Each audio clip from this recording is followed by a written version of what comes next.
All right, good morning, friends. I've been talking with a few of you, and we've been talking about hacks on how to use knives at home.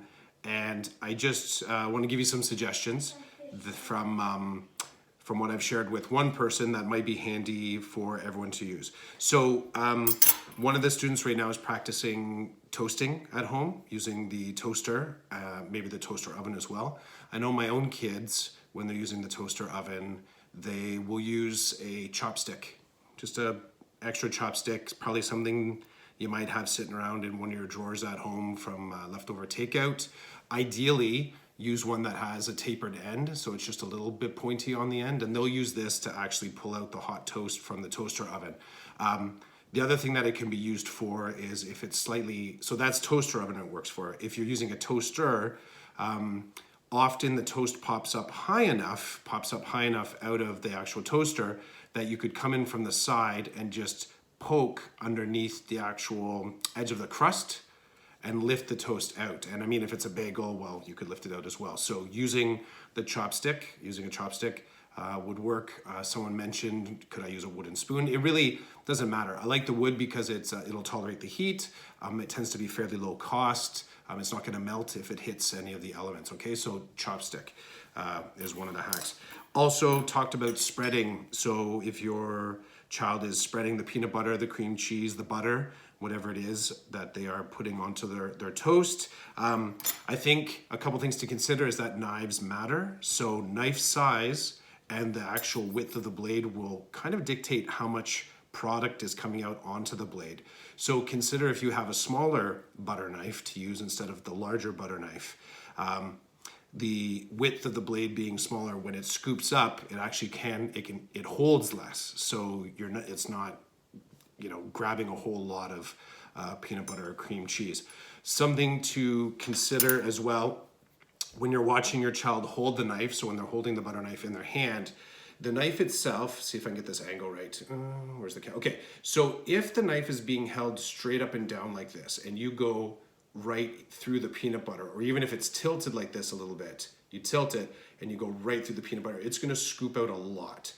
I often try and get the student to turn their hand slightly so that the knife is facing kind of towards, it would look like it would be pointing towards 10 o'clock. So when it's going along the butter or the spread, it doesn't scoop as much out. If you do it like this, you're gonna get a lot. If you do it like this, you're gonna get a lot. So last thing, probably a lot of you like me, you buy these massive containers of peanut butter, okay, these massive containers of peanut butter, or any other stuff that you might get from the big box store. So automatically when a child goes in, they go right in down like this, and they are just grabbing a whole lot. What I would recommend, two things. If you have a container like this, so it's a longer container and you can put some product in it on the side, what that would allow you to do is the student or the child would have to go in lengthwise in order to get it, and you can see there's a shorter distance, they would get less.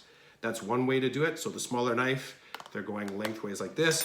The other thing you can do is you can turn it on the side, and often peanut butter is not gonna come all the way out. So by laying it on the side with the smaller knife going in, you are actually scraping like this, and you can actually see how much is coming out. So it's just another way to, control portion, but also for the student to work on the actual dexterity that it takes to scoop out the peanut butter, okay? So just a few hacks, some of that stuff I've shared with some parents. Hopefully that's helpful.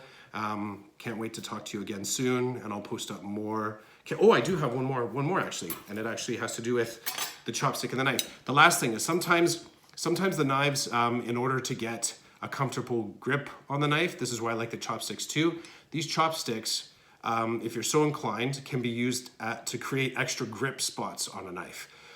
Again, you're gonna watch your child to see how they're holding the knife, but you can take these chopsticks and you can cut them down a little bit smaller, and then you can tape them to the side of the knife, which as you look to see how your child's hand fits into the contours of the knife, depending on how smooth it is, or this is a very straight handled, maybe that's your child is having a hard time holding the knife properly, you can actually hack the knife a little bit and tape edges of chopstick around the outside just to give it a little bit more of a grip, and to make it feel a little bit more natural in the hand.